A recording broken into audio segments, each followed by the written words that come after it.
wala nang tanong, so welcome po sa aming pong gawain. Ito pong gawain namin ay pinamagatan Child Dedication at the Temple. Ito po ay patungkol sa mga baby, hindi na baby, mga bata na natin. Kasi kadalasan, sa isang iglesia, minsan napapabayaan yung mga bata. Minsan yung mga bata, may lugar lang talaga sila na lugar nila. Pero tayo ay nalaman natin na yung bata pala, kailangan natin maturuan. Halimbawa, pupunta sa church yung bata, o kasama ng magulang, hihiwalay pala sila, dadalhin sila doon. Maglaro muna kayo. Kasi bata pa kayo eh. Hindi pala ganun. Sa Bible pala, train up a child in the way he should go, and when he is old, he will not depart from it. Kung tuturuan mo siya, malaki na, ay saka na pag malaki ka na. Mahirap na in the way he should go, hindi niya gagawin yung training mo. Kaya kailangan, bata pa lang, naririnig na niya yung salita ng Diyos. Amen. Kanina siya nalito. Kailangan daw yung mga bata, mga baby, pag nasa church, kailangan daw nakaharap sa nagsishare ng salita ng Diyos. Hindi yung doon sa nag-uusap. Saan pa pa kayo? Pag nag-uusap, kailangan hindi nakatingin doon. Kailangan nakatingin doon sa nagsishare na nasa harapan. Okay? So, isa yun. Magandang topic po ito. Mayroon kaming booklet niyan. Pwede kayong mag-order kay Brother Magellan. Then, bibigyan po kayo na. Okay. Another, sponsor na magsishare. Sister Jocelyn Padon. Palakpakan natin ang Panginoon sa buhay na.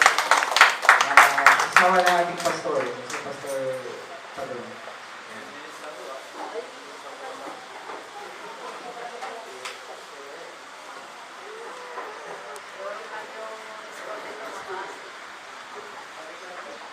Muli po palakpakan natin ang Panginoon.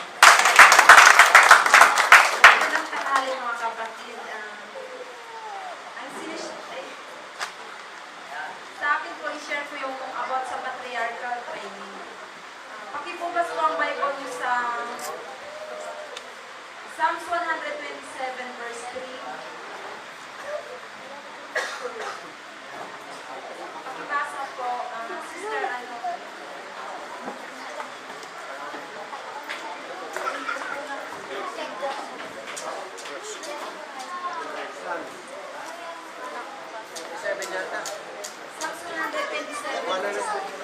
Verse 3. Narito ang anak ay mana na mula sa Panginoon at ang bunga ng baypan ay kanyang gantimpala. Sinabi po dito, ang anak po natin ay gantimpala sa ating mga magulang. Patinig, Gantimpala, ano po ang purpose? Kung bakit tayo pinagkalooban ng anak at biyaya mula sa Diyos. Ibig sabihin po, tayo po ay representative ng mga bata. Ibig sabihin ng mga anak natin. Ibig sabihin nito po, bilang mga magulang sa laman, kailangan po natin himukin ang ating mga anak sa salita ng Diyos. Kasi po, ano ang purpose para sa paglaki nila kung sila man po ay lumalaki na hindi po naging pariwara po ang buhay nila sa libutan ito. Ibig sabihin, tayo po yung mga magulang ang malaking pananagutan sa Diyos. Pinagkalooban po tayo ng Diyos ng isang anak. Ito po yung, bilang isang magulang, napakalaking biyaya sa atin na bibiyayain po natin tayo ng Diyos ng isang anak. Ano ba pa man ang kayamanan mo sa sanlibutan ito kung ang isang magulang ay wala siyang anak? Kaya sabi ko, bilang isang nanay, bilang isang magulang, anak po ang malaking biyaya sa atin. Yun lang po ang kaligayahan ng isang magulang. Yun yung kanyang mga anak. Kaya po, pinagkalooban tayo ng Diyos ng isang anak upang palakihin natin na maka-spiritual sila. Hindi po natin ano ang purpose kung lumaki sila na maging pariwara ang kanilang buhay. Pakibukas din po sa Genesis 33 verse 5.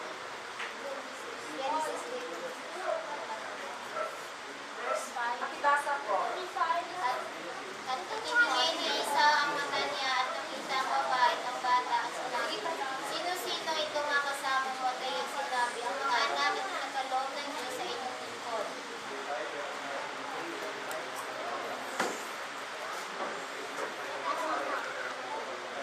Sabi po dito, at itiningin ni Esau ang mga mata niya, at nakita ang mga babae at ang mga bata. At sinabi, sino-sino itong mga kasama mo? At kanyang sinabi, ang mga anak na ipinagkaloob ng Diyos sa iyong lingkod. Ibig sabihin po dito,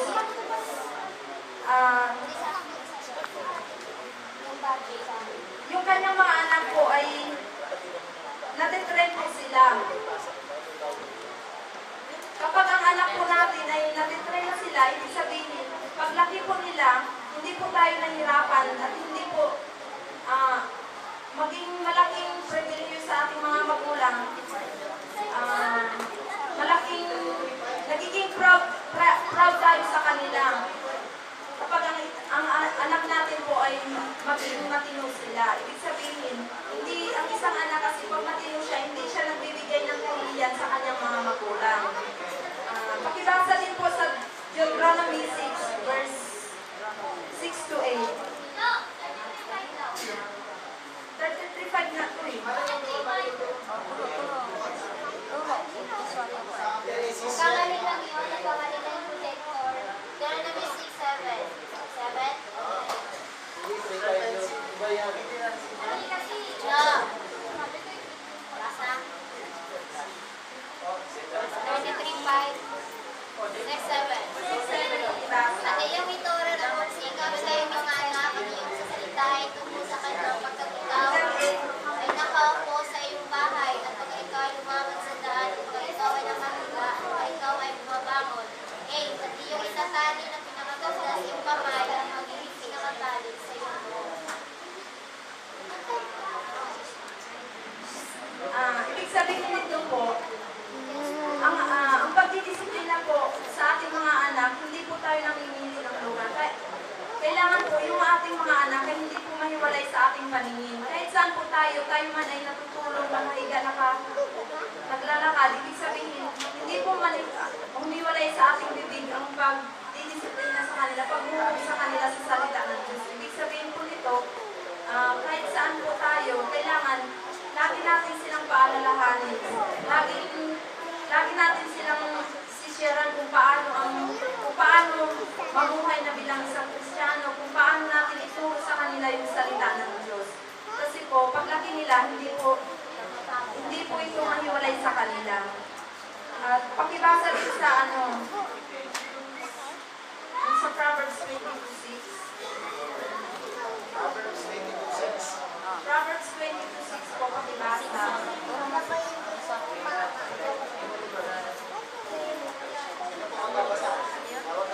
Si Brother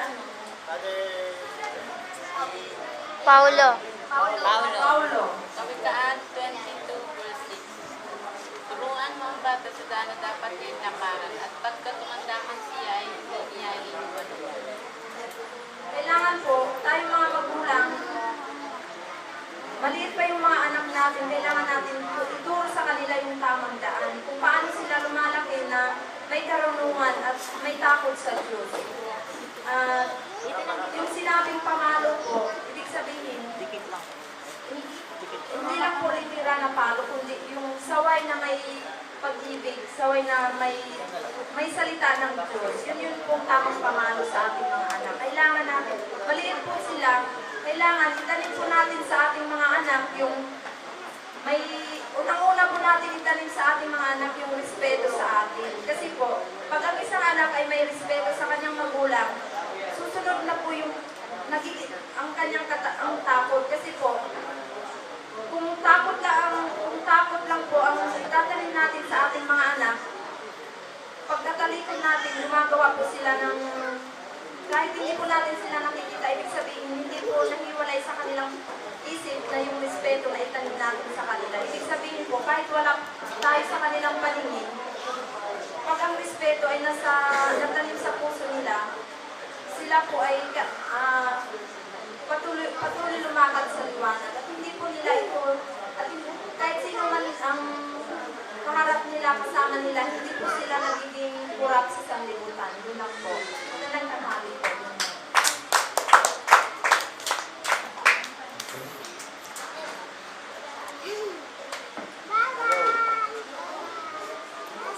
Okay, so maganda yun. sa mga magulang, may pinakaregalo talaga sa kanila yung kanilang anak. At alam natin sa Bible, may naghandog na magulang, nihandog niya yung kanyang anak. Kilala niyo ba yun kung sino yun? Si Abraham. Yung kaisa-isa niyang anak, inihandog niya. Huwag ka mag- Pero pinatay niya, hindi naman niya pinatay, di ba? Pero mayroon akong kilala, pinatay niya yung anak niya. Kilala niyo yun? Ay, ano ka Solomon? Ang Diyos, pinatay niya yung sarili niya anak. Ang kulit mo, dito ka, dito Ang ka. Diyos, Dito ka, alis ka. pinaintulog niya, pamatay ang Dito kanyang ka kay anak. mama. Dito ka kay Para mama. sa inyo, para sa ating Dito lahat. ka kay mama. So, tipo ito, ng pag-aandog, Dito yung ka kay ginawa mama. ni Cristo sa krus, Dito ka kay mama. ginawa ng Diyos sa kanyang anak na si Yeso Cristo, ay tipo ng pag-aandog ngayon. Na ang iyong anak ay kailangan i-dedicate ninyo sa Diyos. O, hindi lang i-dedicate habang buhay. Ang dedication sa anak habang buhay. Simula pagkabata, tinitrain mo na siya. Okay, maganda tayo. Si Hannah, si Samuel, kasi si Samuel, dinedicate niya yung kanyang anak. Hindi lang, Ate Jocelyn, hindi lang dinala yun sa templo, no? Pagdating sa templo, inuwi na. Hindi. Pagkatanggal sa suso ng nanay, pinabayaan na doon, binigay na kay Eli. Maghahandog siya. Nung siya ay naging ministering priest na, naging propeta siya. At doon yung time na dumating yung mga hukom. Kay Brother Sa Francis. panahon na yun, nagkaroon ng hukom sa Bible. O, siyempre, doon nag-start yung mga may tamang hukom, yung maling hukom. Okay, dito na tayo. Another na. Okay, nakita ko dito si Bale Eric. Ito na eh, handa ng dami. Bale Eric, unahin ko muna si Goel, di ba? Bale Eric, huli na kita. Okay lang ba? Okay lang kita. Sabi ni Padre Jose, si Sister Jocelyn na lang. Pwede ba? Okay, natawagan po si Sister Jocelyn Saldea. Dalawang Jocelyn to. Okay, frontliner ka, kahit konti lang, magsishare ka din. Magsishare din si Papa ko. Dalawa, maghahandog kayo dalawa. Ang handog, hindi lang pera, hindi lang pagkain, hindi lang ano. Ang handog ay salita ng Diyos. Okay, salita yan. Alam ko, lagi itong may handa eh. May handa ka ba? Kailangan, ano yan eh, inayos yan eh. Nung nagantol si Cain sa si Abel, inayos nila maayos eh. May altar yan, may ano yan. Alam ko, may dala-dala tong tape nun eh. Kasado niya, kasado niya. Share mo lang yung naalala mo.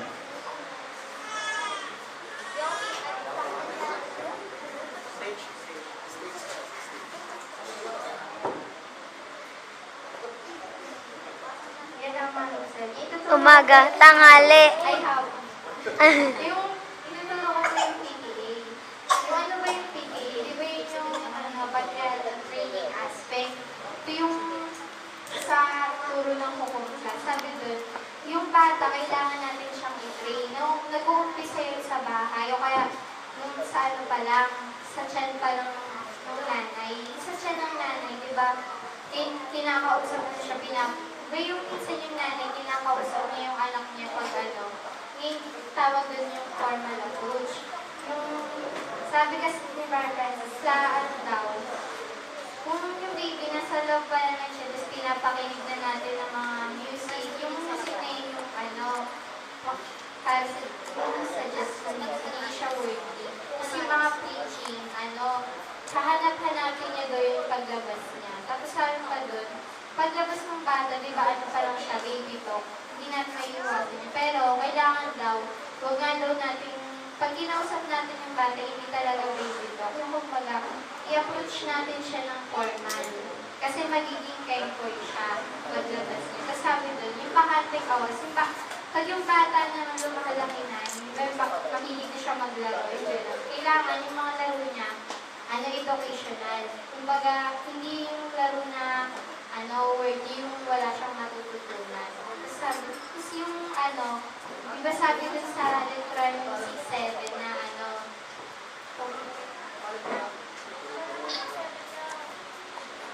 muna sa Proverbs 22:6. Sa Proverbs 22:6, train up the child the way he should go, and when he is old, he will not depart from it. Sabi doon, di ba ngayon habang bata pa siya, tinitrain na siya ng magulang. Yung magulang, di ba, yung magulang kailangan din niyang i-train yung sarili, hindi lang yung puro sa anak niya. Kasi di ba, yung magulang yung pinakasalamin ng bata. Kung ano ba yung ginagawa niya, hindi yung ginagawa ng magulang, ng anak. Kaya mas, kasi yung word of God, yun nga din dapat din natin inaalis sa bata, tsaka yung takot sa Diyos at sa magulang. Sabi mo na doon sa Deuteronomy 6:7. And thou shalt teach them diligently to the children, and shalt talk of them when thou seekest me.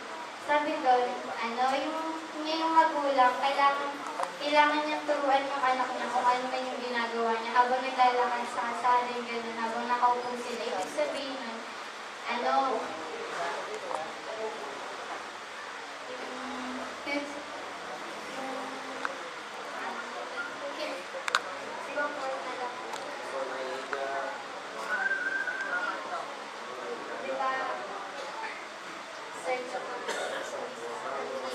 yung admonition, yung sabi dun sa letra ng 6:7, ina-admonish niya yung bata. Ibig sabihin kasi ng admonition, tinuturuan niya ng word of God yung bata. Tapos yung assert authority naman, yun yung inuutusan mo yung bata na hindi, walang please, yung ganun.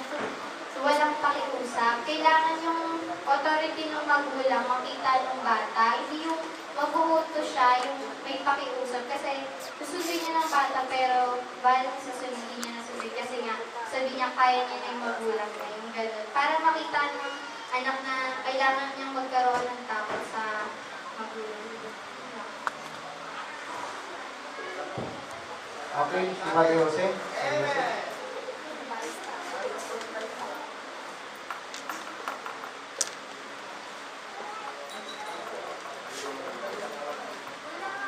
Magandang hapon mga kapatid.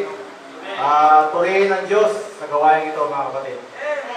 Tayo gawain ngayong hapon na sabi nga hukom. Ito yung isang dedication na ano ba ibig sabihin ng hukom? Ito yung instruction mga kapatid na alam naman natin na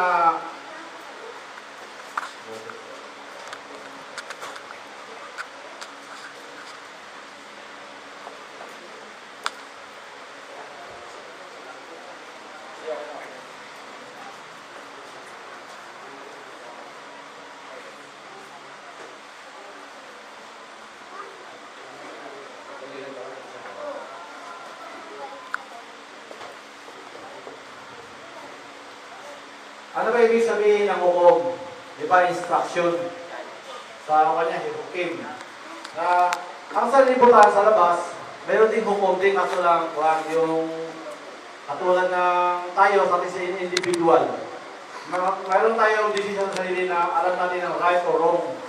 Pero pag sa sanlibutan tayo, wala tayong word of God, ang decision natin ay makasanlibutan. Ibig sabihin na wala kang spiritual na decision. Baga, okay lang yan kasi bata ka naman yan. Alam mo, ganun lang ang decision natin.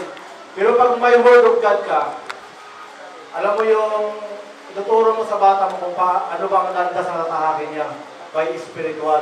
Kasi mayroon din naman sa liputan na yung mga bata pag lumaki, nagiging mabait sila. Pero sabi nga, ang isang tao mabait, pag hindi siya nakakuling sa salita ng Diyos, ay hindi siya, pagdating sa Word of God, ay pag pinaparinig mo na sa kanya, ay nayawan niya pala. Yung pagiging mabuti niya, ay hindi acceptable sa Diyos.